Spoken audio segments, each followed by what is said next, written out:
Hi and welcome to Q's Workshop. Today I'm going to be taking a look at a bench grinder that I got from a second-hand store. So they've got an online presence. I found this one for super cheap on special. I think I paid about 150 Rand for it. It said that it was in working condition. I haven't tested it yet. All I know is that when I took the price sticker off, I saw this here where it actually says out of order. So I'm not really sure. It looks like it has been taken apart before. Over here I can actually see it's been labeled left and right with some lines on it. But when I look at the back, I can actually see the other parts of the lines over here.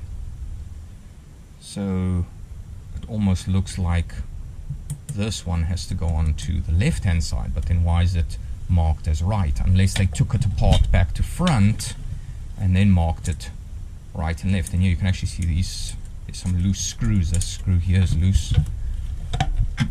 The panel at the bottom is missing, so I'll have to make a panel for the bottom.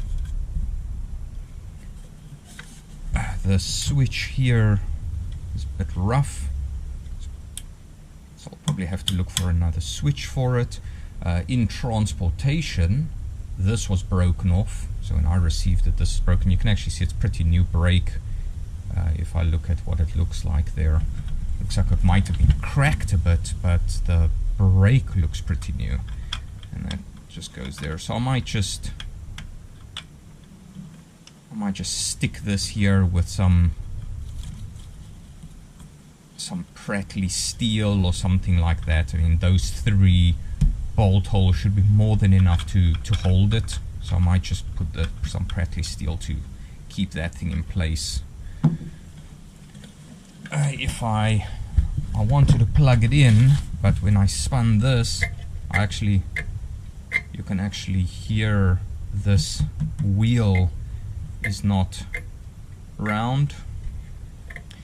Either that or there's a run out on the spindle. And I don't know what condition this wheel's in, especially with it being couriered and this is broken off. I don't know if the condition of this wheel, and I don't want it to explode.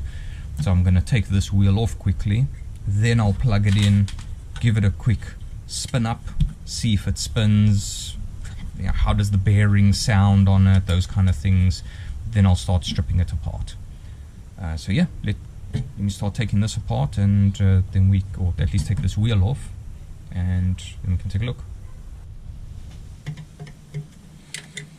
Most of these screws are pretty loose on this thing. And I found this one here is loose. It doesn't have a nut on the side. This bottom one here is completely loose. The one on the back end is loose.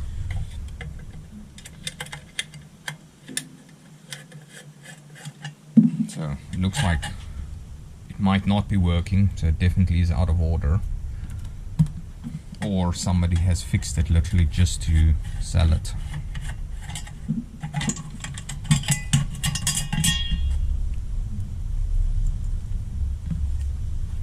I'll probably look at a buffing wheel on the one side, and the other side something like a Scotch-Brite or some sort of deburring on the other side. Let's just try and get this.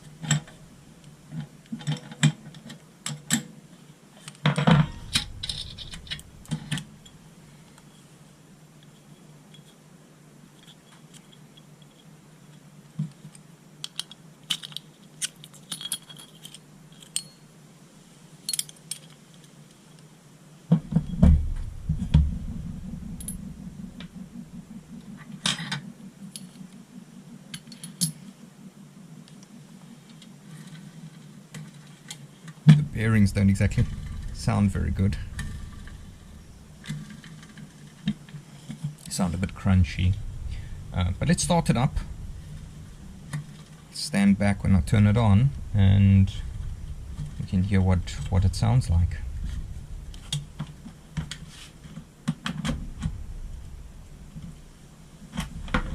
Turn it on here before I plug it in, and then I'll turn it on at the plug.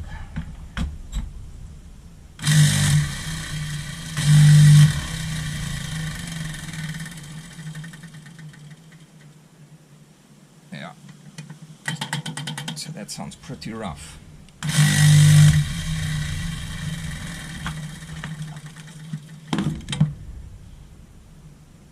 Right, so I think the only thing next to do is just strip it down completely, that we can take a look at what's going on inside, what's making that noise, and then I'll know if I need to buy bearings for it and those kind of things. So yeah, let's just get it stripped down.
Clean the ends up on this. I'm going to check it for concentricity. It's just the way that it was spinning on that one bearing. It does look bent,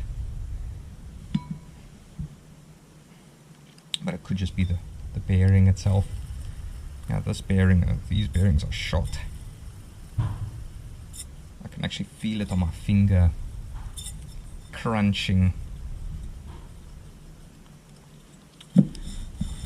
Right, so I'm going to see if I can get those, if I can get any of those bearings. This I'm going to leave like this for now. Can take it apart and clean it up when I'm able to actually get the bearings. Okay, I popped the bearings out of the sides and just to get the model number and see what state they're in. So what I've done is I opened them up. So I took this little plastic piece off both sides, cleaned them with some paraffin, repacked them with grease, closed them up again. They feel pretty smooth. The one feels like it might have a bit of a rough spot on it, but what I was thinking is I've got the model number. I'm going to clean the rest of it up, put it back together, and then see how it works, and if those bearings are still making a noise, then I'll just order the bearings. But yeah, let's get the electrical side opened up and sorted out here.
Alright, next up, I think I'm just going to wipe this thing down a bit. As I said, I'm not restoring it, so I'm not gonna spray paint it and everything. I just want to clean it up that it can get used ultimately. So I'm going to just clean this up, make new markings here with which side goes to which of these caps.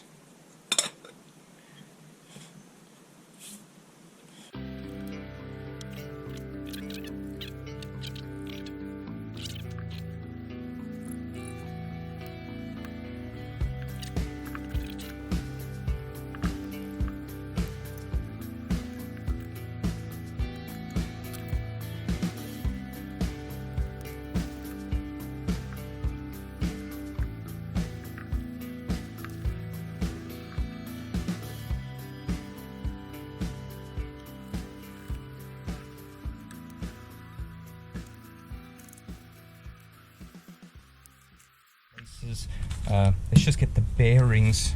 So I want to stick the bearings on here because the edges where the bearings fit on was loose. So I could actually see in the inside of this bearing, the shaft was so loose that it was actually turning without turning the bearing. So it was spinning in the inside.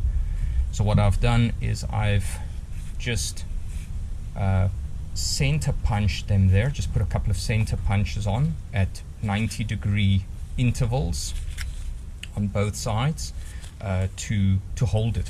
The way that I found that this was spinning is it looks like the last person that took it apart also tried. So you can actually see he looks like he peened it with a little peening hammer or something like that to get the bearing to hold and not spin. So all I did is I center punched it at 90 degrees. So let's get these situated now. Let's put a piece of hammer. Oh. So all I'm going to do is I'm just going to pop the bearing on. I don't have a tube that will fit over that now. What I've got is I've just got some spanners that can fit in the inside there. So I thought this was gonna, which I took it out with, was gonna work, but it's just a little bit too narrow. There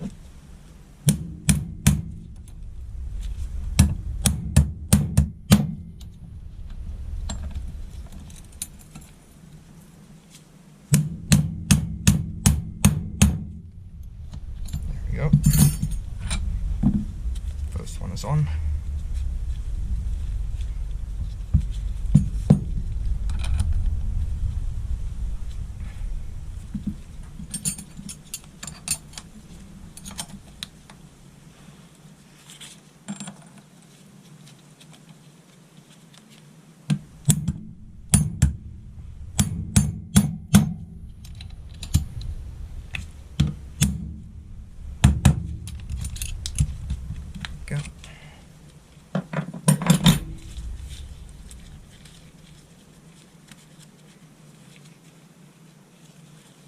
They feel pretty smooth. As I said, I repacked these bearings with grease. So let's see how they go. If they don't work well, then I'll just pull them out again and order some bearings.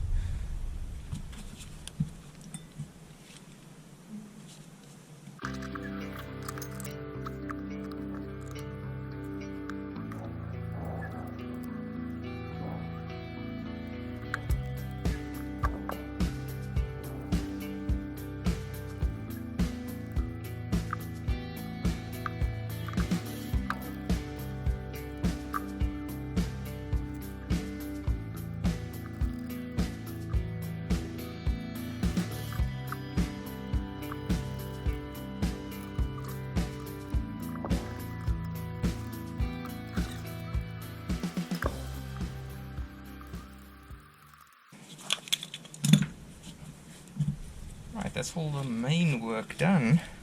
I guess all we can do now is plug it in and see what it does. So I'm going to do the same as what I did earlier on. I'm going to put it on there and then I'll turn it on this side of this plug.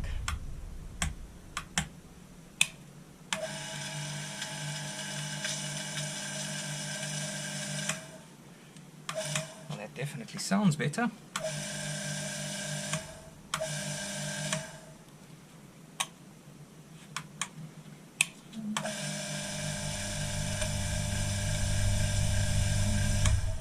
Only thing I've noticed is the switch is the wrong way around.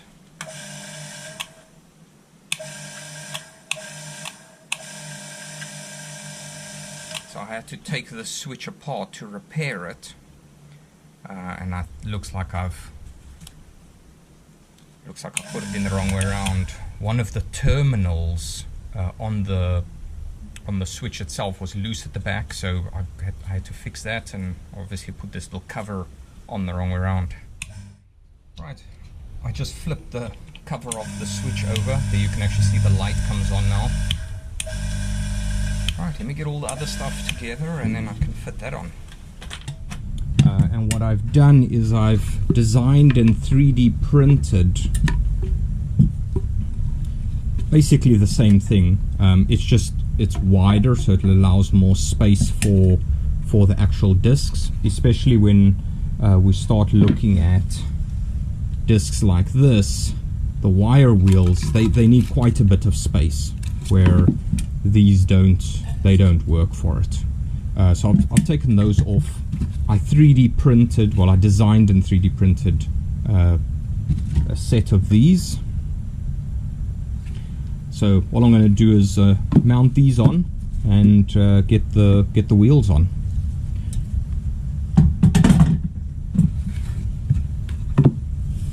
So all I literally did is I designed one, printed it, then mirror image it, and then print it again. And the reason for the mirror image is the holes are in different places, so it has to print like this for the top screw hole that sits over here.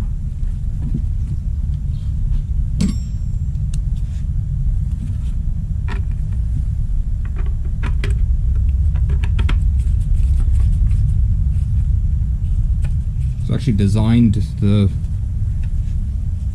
these a while ago. So I've got this one from my other bench grinder. Then I printed one more because I put this old one on here. I printed one more, and then I thought, well, I may as well just print another one, have them the same color.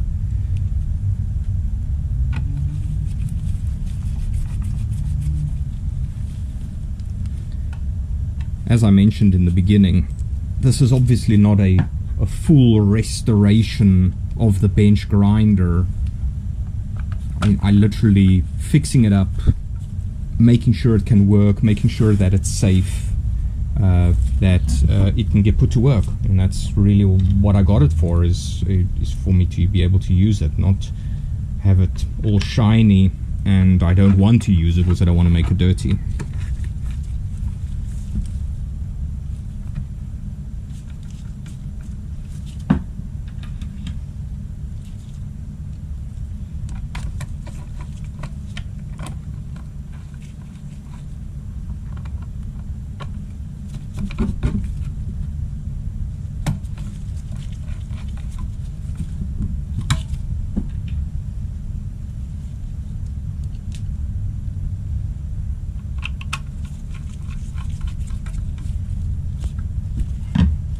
There we go. It's on. Stick the wire wheel on this side. I'm gonna add a spacer. So I also had some of these spacers made that I used on the other bench grinder for the wire wheel and the buffing wheel. I would usually have to change these out as I use them, because the one wheel is used specifically for sharpening, so it's a stone wheel or aluminium wheel for sharpening drills and grinding steel and those kind of things. So I would just change these two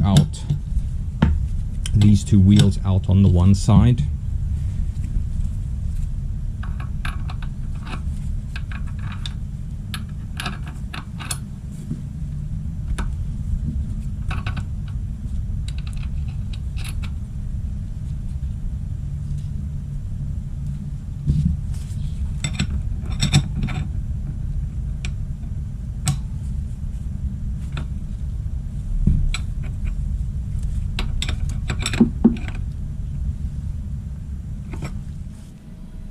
I was busy wrapping up this project when I realized, firstly, I never did anything for the bottom cover, and although I'm not really restoring this completely because I want it to be a workhorse,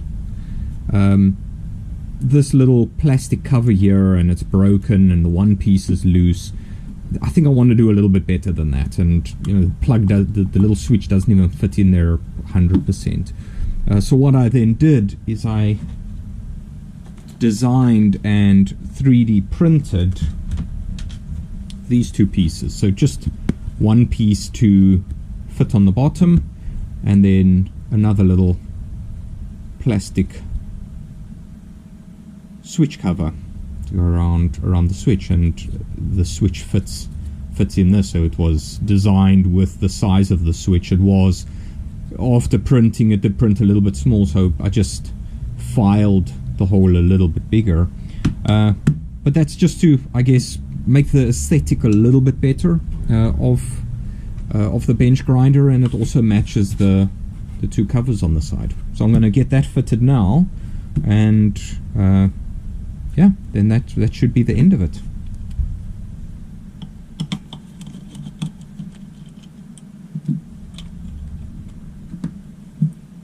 Reuse these screws.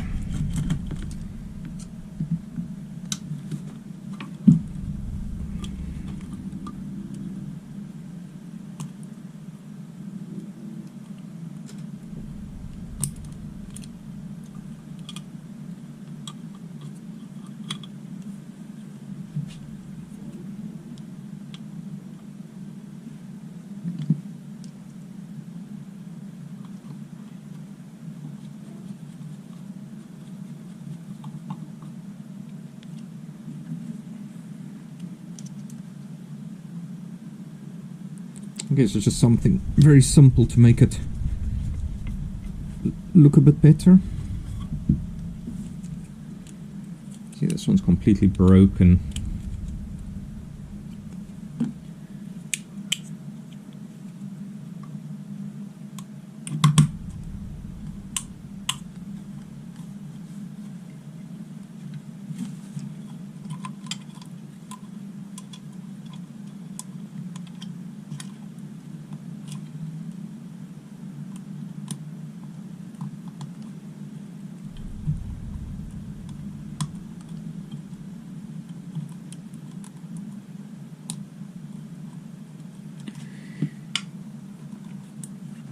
Let's just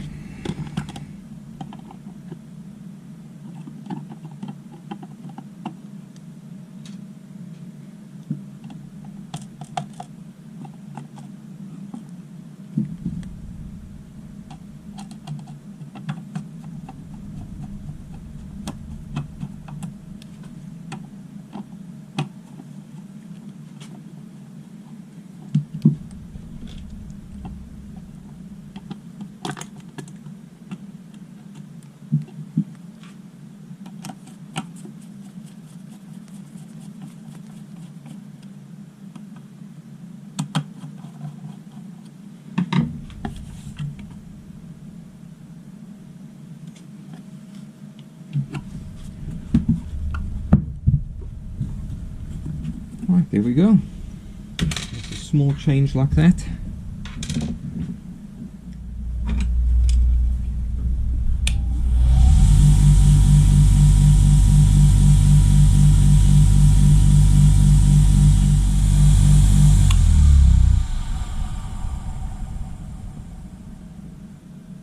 Well, that's it for this one.